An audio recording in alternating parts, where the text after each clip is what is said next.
Okay, here's how to tape an ET tube if you don't have the securement device.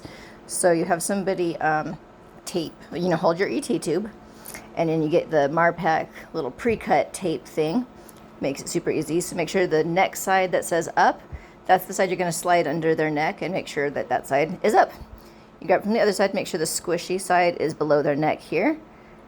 And then if they have a beard or something, just watch and make sure that you don't put anything sticky to their face. So I leave the paper coating there. I don't actually pull it to make it sticky if they have a beard there. But this guy doesn't have a beard, so I'm just going to go ahead and pull the sticky to where it's sticky all the way.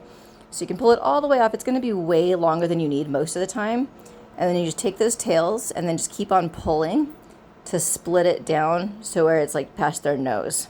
And then just kind of smooth it down all the way right below their nose so that the top of the tape is just below their nose.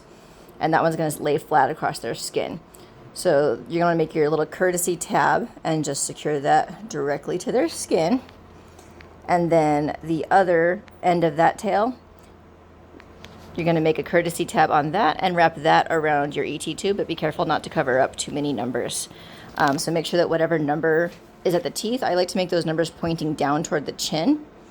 And then make sure you, when you're wrapping the ET tube around the tape around the ET tube, that you're not covering up the number that you want to be able to see at the teeth.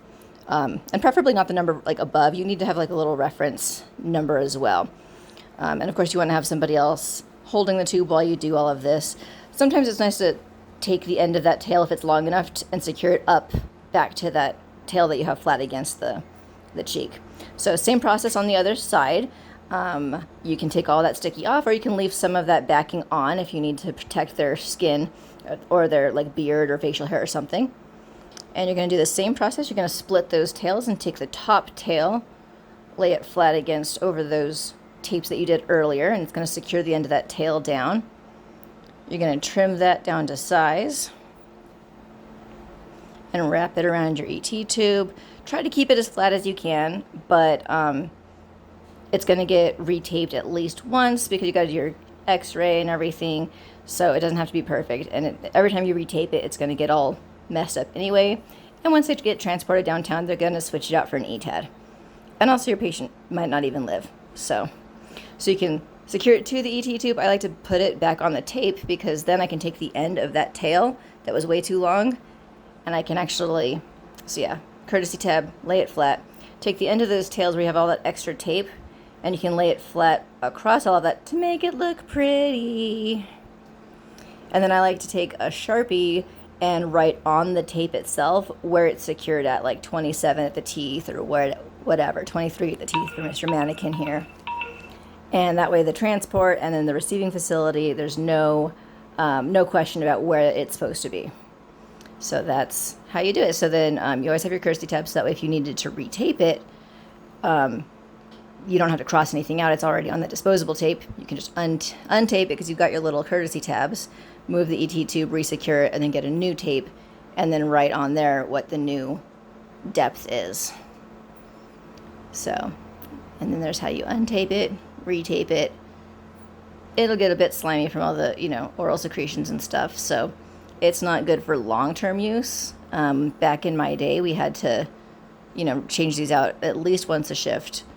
And actually back in my day, we didn't even have fancy pre-cut tapes. We had to make our ET tube tapes by hand, and we just had to, put tape against the tape for the neck side. So you don't even know how lucky you are, kids these days.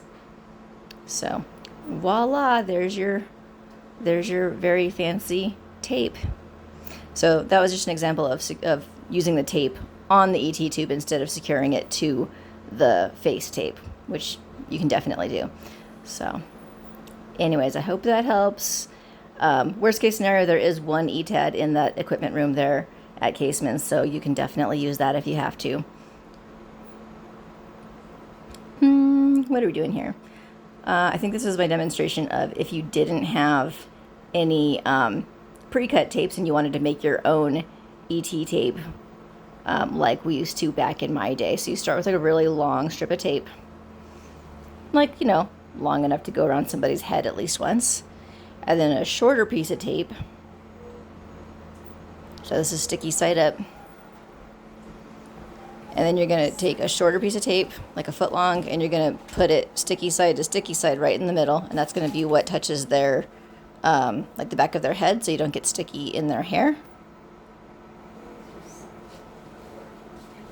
And that way we're kind of making our own little Marpac pre-cut tape. And then the ends there, that's what you're going to split into your little tails. So you just take it at the end and just rip it in half lengthwise, and that is your ET tube tape that we used to have to make by hand. Kids these days, you never know how lucky you are. We didn't have these fancy Hollister ETT devices. The end.